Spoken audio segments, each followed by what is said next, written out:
Still waiting for a big smile out of you. You're up 2-0. What's the story? Are you not happy, or you're only half happy, or? Still to be happy about. You're up 2-0. Job's not finished. Job finished? I don't think so. Welcome, ladies and gentlemen, to Rick's Blazing Takes. You could have been anywhere in the world, but you here with me. I appreciate that. So without further ado, let's get right into it. Indeed. SimWorld, what up? What it do? What it sound like? What it look like? This is Rick Blaze coming to you live and direct. Another episode of Rick's Blazing Takes, giving you the ins, the outs of what's happening in SimWorld, and I want to talk about some things.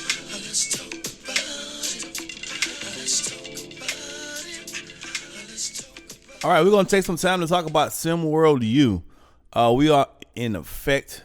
The season is upcoming, and I want to look at, I've had the opportunity to speak to some coaches, some of these universities, a lot of different coaches, and I wanted to talk about the seniors from SimWorld Prep coming into their first year, their freshman year of SimWorld U. And I want to talk about a few players that I think are going to make a big impact. They might have been slept on. They might not have gotten much praise for where they signed. But I'm telling you, I talked to the coaches, I talked to the ADs, and these guys I feel are going to make a significant impact, not only on their team their first year, but I think they're going to be names that you're going to want to know, because moving forward, these guys are going to be some movers and some shakers in SimWorld U. All right, let's jump it out. We're going to go all the way, not too far from me. We're going to go to ATL, shouty, specifically Georgia. I got to start off with Royce Anderson. Listen. Talk to the coach, talk to the AD in Georgia, talk to the Bulldogs. Bulldogs country is excited to have Royce Anderson in their program. And I've been told that Royce Anderson will indeed be a focal point for the Georgia Bulldogs. Listen, I know last year he had an up and down season in prep, right? He wasn't this scoring flawless machine averaging 30 points a game that we thought he was going to be. But I think those struggles and the up and down season he had in prep basketball is actually going to work well for him on the college level. These players are young men, and growing pains is part of the process. And I think he went through some growing pains his senior year, and I think that's going to help propel him to be a better player come the fall here in SimWorld U for the Georgia Bulldogs. I'm looking forward to it. He's going to be a focal point, so they're going to run the system through him a lot, and I think he's going to have a really, really, really good, productive season for the Georgia Bulldogs this year. So Royce Anderson, I know Maestro will be happy to hear this. Royce Anderson, I think he's going to be fantastic for the Georgia Bulldogs. Look out for him. Let's keep it in the South. Speaking of South Carolina, Keandre Baldridge. Now, he's been an enigma to me. When he came into the prep league at 16, when I first laid eyes on him, sounds like a crush or something I'm talking about. When I first laid eyes on him, I said, this guy is the next Amari Stoudemire. That's exactly what I said. This guy is the next Amari Stoudemire. He was quicker, he was faster, he was more agile, he was more athletic than any other big I saw on the court at that age or at any age at that point in time. He gets on the team, and he's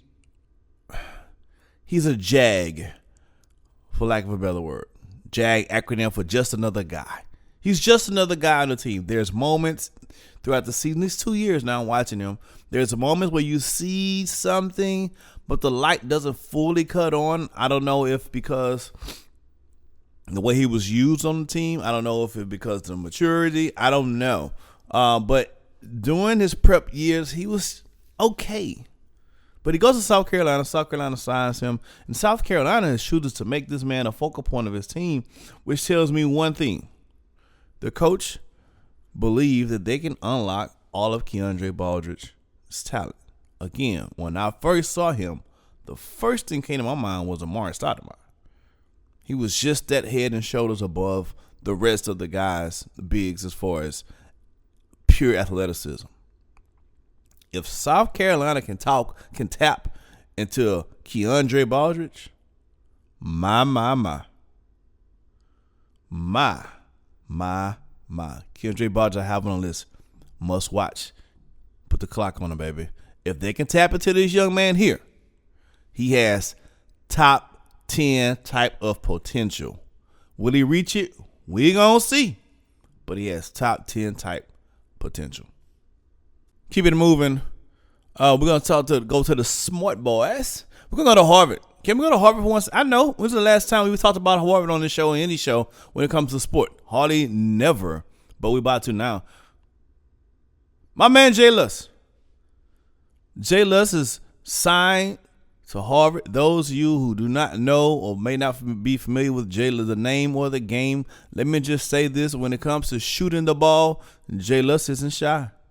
When it comes to pulling the trigger on it, Jay Luss does not run out of ammo. My man is a bona fide shooter, and this is probably one of the best players Harvard has received in basketball in quite some time. Where did Jeremy Lin go? I have to look that up. I probably should look that up before I started the show. I don't know if Jeremy Lin, I think he went to Ivy League. I don't know if it was Harvard or not. I could be wrong altogether. Anyway, but think Harvard's version of, if he didn't go to Harvard, I should have looked this up. Think Harvard's version of Jeremy Lin. Think Jeremy Lin in college. That's what Jay Luss, that's the type of impact I believe he can have on this team. Are they going to win a lot of games? Probably not. Are they going to make it Elite 8 or Final 4 or anything like that in the tournament? Probably not. But I'm saying Jay Luss, he's going to look good in that uniform. He's going to look good on the court. He's somebody that's going to carry some games and win some games for Harvard. Be the lookout for him. Tell him, put him on your list. Jay Luss. And one more before I get out of here. Let's go to Auburn. Let's talk about Barkley James. Yes, the other James brother. Let's talk about Barkley James, who's also going to be a focal point at Auburn. And what I've been told from the Auburn brass is he has become an elite shooter. Not a very good shooter, not an okay shooter, not a decent shooter, not a solid shooter, an elite shooter. So I can't wait to see the growth that Barkley James has made from SimWorld Prep up until now. We saw the maturity in his off the court. We saw the advancements on the court, but now I'm hearing he's taking a bigger step even from the end of his last prep year up until now. Like, they like, yo, my man is lights out. When Barkley puts the ball up, the rest of the team starts going the other way because it's already cash. It's cashed in. That's what I'm hearing. They're giving him the keys to the car, the keys to the range over there in Auburn. I'm interested to see how he works with these Tigers. Be on the lookout. Put Barkley James on your list as a guy to watch. That's the show. I want to talk about it. Put it in the threads. Let's cuss and discuss. Who do you think, from SimWorld Prep, last year's SimWorld Prep player to this year's freshman, Diaper Dandy, who do you feel is a player to watch for their prospective team this upcoming year? Who's going to make a freshman impact? Let's cuss and discuss and talk about it in the chat. I'm out.